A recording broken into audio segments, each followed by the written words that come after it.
공천 갈등으로 결국에 물러난 한선교 전 대표가 오늘 새롭게 또 입장문을 냈습니다.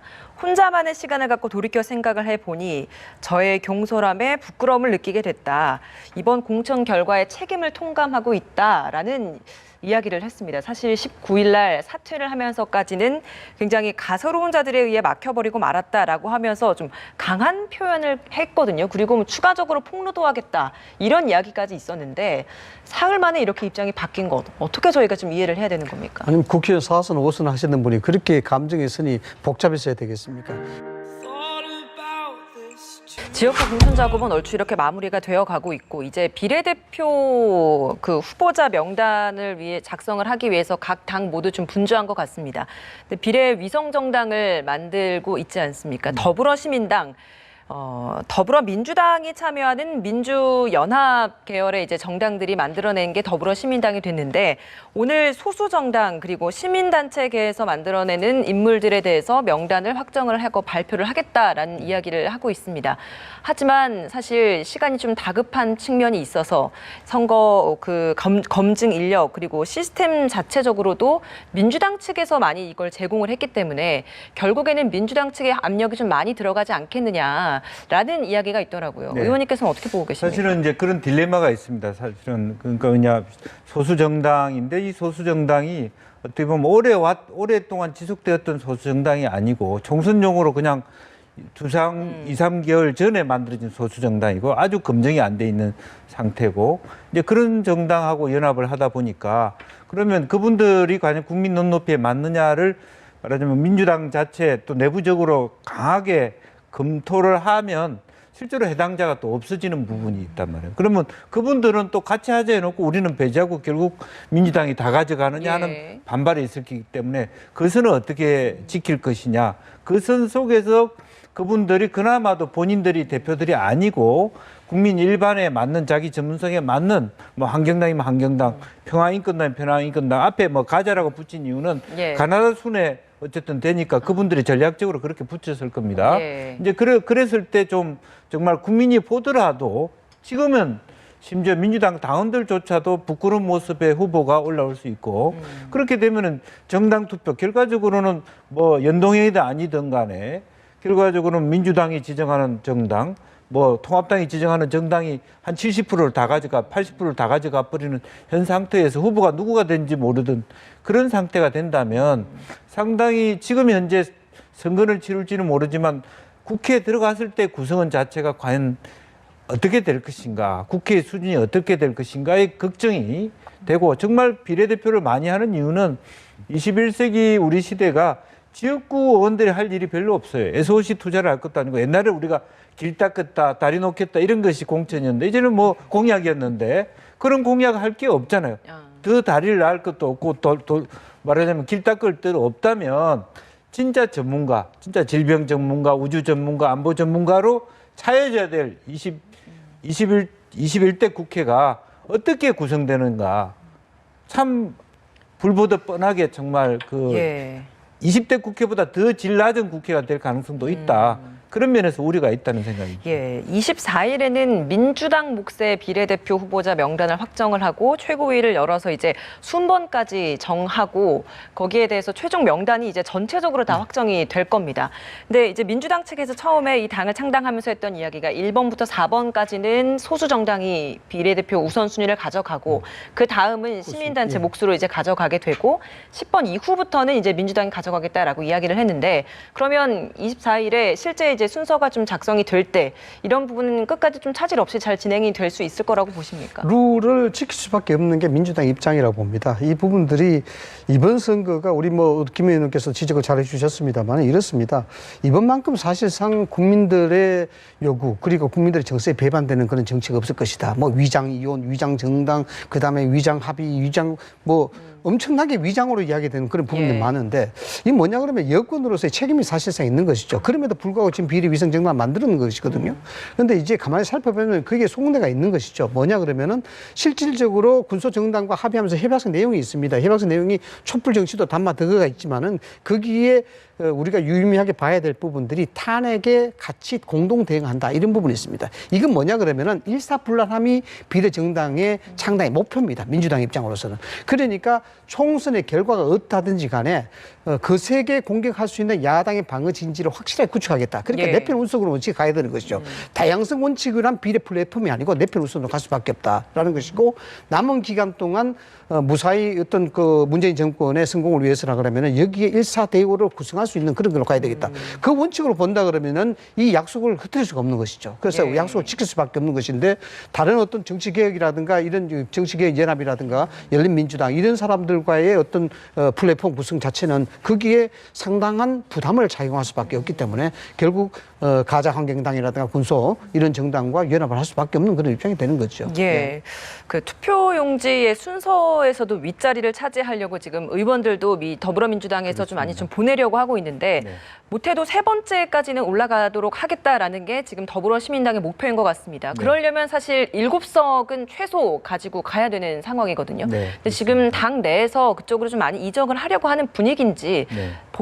비판적인 시각도 있다라고 들어서요. 좀 어떻습니까? 사실은 그렇죠. 기본적으로 새로 만들어진 위성 정당에 대한 기존 정당 내의 분위기가 그렇게 썩 좋은 건 아닙니다. 솔직히 말해서. 왜냐하면 구성원 자체에 대한 민주당의 정체성과 맞냐, 또 수준이 어느 정도 맞느냐에 대한 머뭇거림이 있을 수 있고요.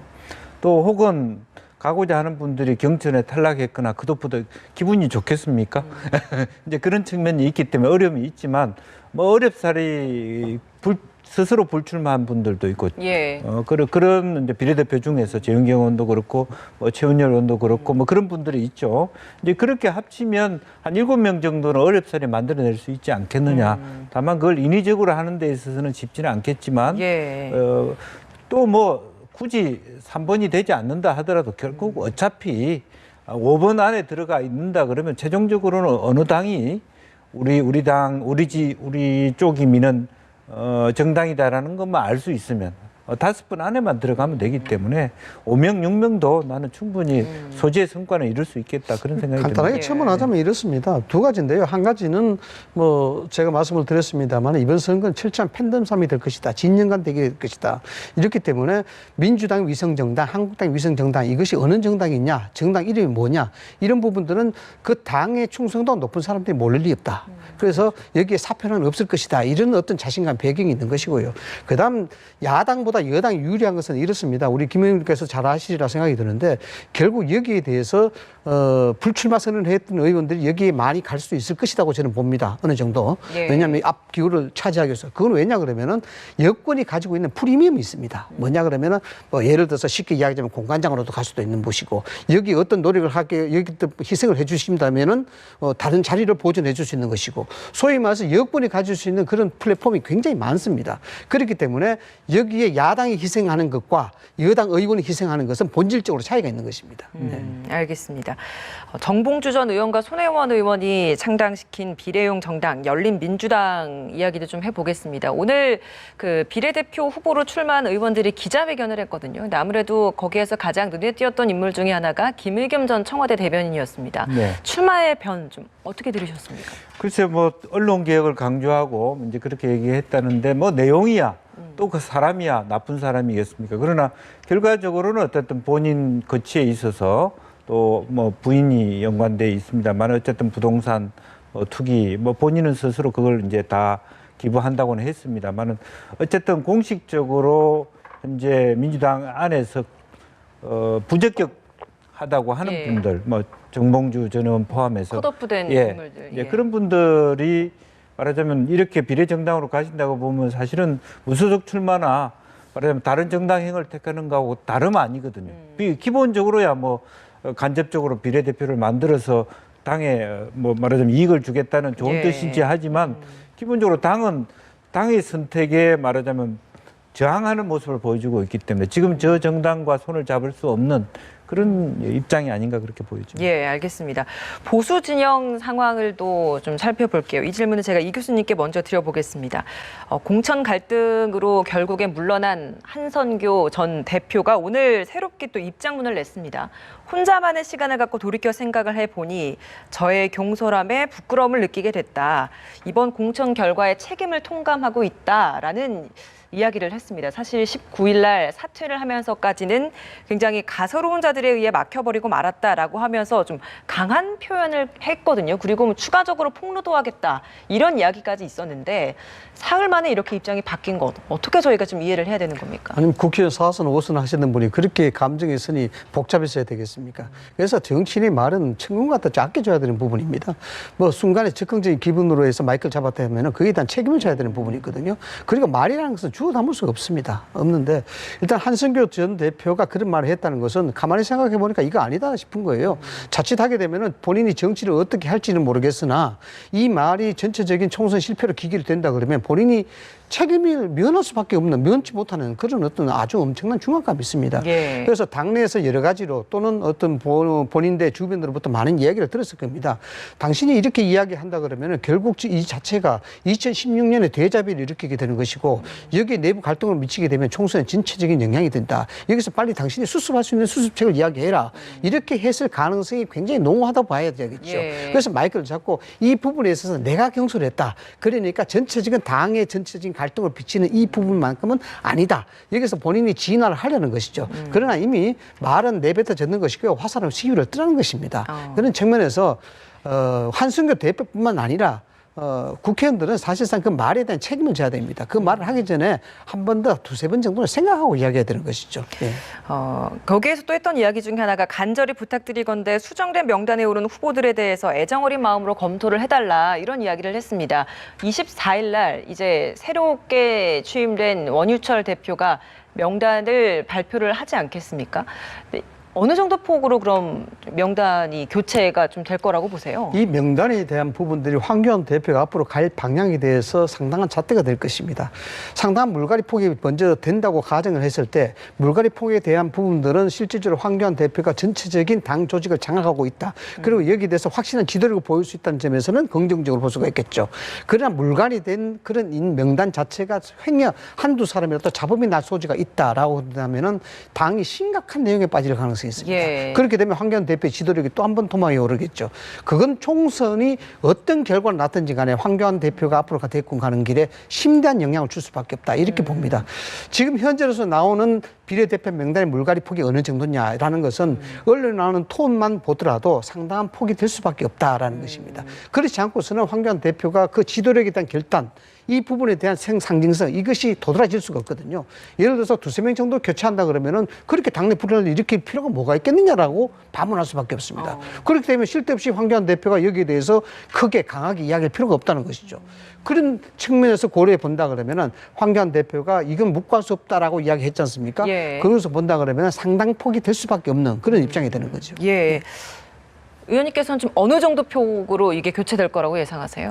글쎄요, 지금 어쨌든 그 15번 정도의 안정권에 대해서 집중을 하지 않을까 하는 생각입니다. 그리고 어쨌든 그 후순위이긴 하지만 21번부터 영입 인사들이 줄줄이 있습니까?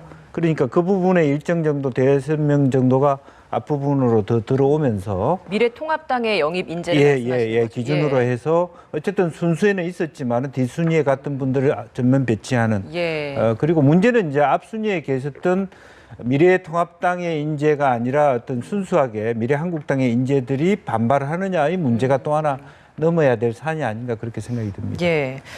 그 보수 진영 내에서 그 태극기 세력이 뭉친 자유한국당도 지금 또 갈라지고 있는 분위기예요. 자유공화당이죠. 예, 자유공화당이죠. 당이 워낙 많으니까. 이름이 너무 많다 당이 보니까. 너무 많다 보니까. 예. 김문수 전 경기도지사가 탈당을 했습니다. 앞서 홍문종 전 공동대표도 그 조원진 대표와 이제 갈등을 겪다 보니까 이 부분에서 이제 갈라셨던 상황이었는데 네. 또 한 번 김문수 전 지사도 나오게 된 상황이란 말이죠. 네.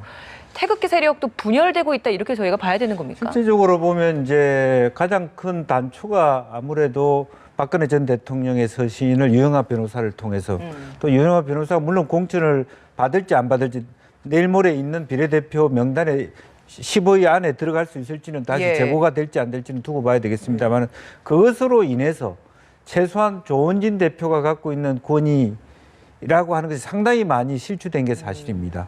이제 그리고 그렇다면 사실은 우파라고 하는 좀 태극기 부대에 있어서도 조원진에 대한 리더십은 흔들릴 수밖에 없고 그런 흔들림 속에서 조원진 대표가 자기의 말하자면 정당성과 권위를 너무 주장한다면 그것은 이탈의 말하자면 원심력이 되는 그런 부분이 있을 수 있다고 보여지고 그렇다면 큰 틀에서 말하자면 통합당과 미래한국당으로 집중되었을 때 김문수 대표도 전 대표도 집중해서 이 배를 갈아타는 것이 더 맞지 않겠냐는 판단을 할 수 있지 않겠냐 그런 생각이 듭니다. 이번에도 조원진 대표의 갈등으로 한 사람이 이렇게 탈당을 하게 되는 상황인 겁니다. 태극기 세력의 이런 분열들이 이 총선, 특히 보수 진영에 미친 영향은 좀 어느 정도라고 보세요?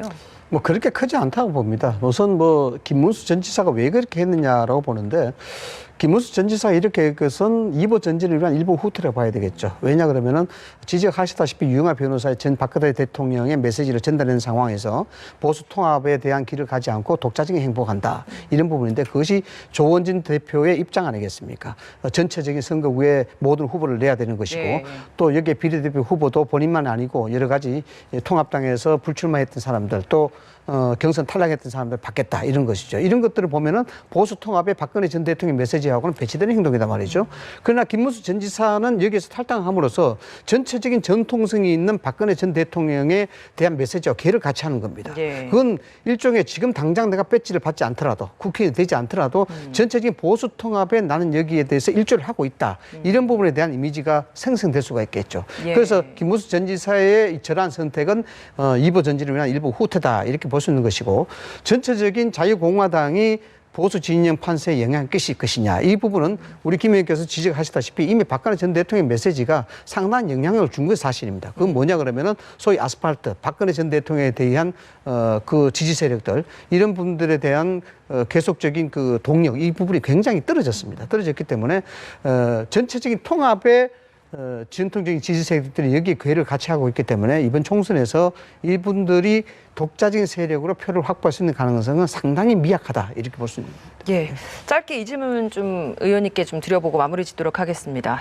코로나19 사태가 굉장히 커져가면서 장차관급 인사들에 대해서 세비를 30% 이제 반납을 하겠다라는 취지로 이제 움직임이 일어나고 있습니다. 이게 자연스럽게 국회로까지 옮겨가고 있어요. 국회의원들도 세비를 반납을 하겠다라는 움직임들이 일고 있는데 선거를 앞두고 있다 보니 이런 때만 이렇게 나오는 퍼포먼스가 아니냐라는 우려도 있습니다. 의원님께서는 이런 움직임들이 좀 어느 정도 실제로 확산될 수 있을 거라고 보십니까? 좋은 뜻으로 보이지만 지금은 사실은 돈을 깎아서 뭐 전략한다는 개념보다 그분들이 지역 경제 활성화를 위해서 열심히 더 일하고 열심히 더 많이 쓰고 이런 것이 좋지 않겠냐. 사실은 30%라고 하는 것이 장차관 월급으로 보면 3천만 원 굉장히 큰 돈입니다.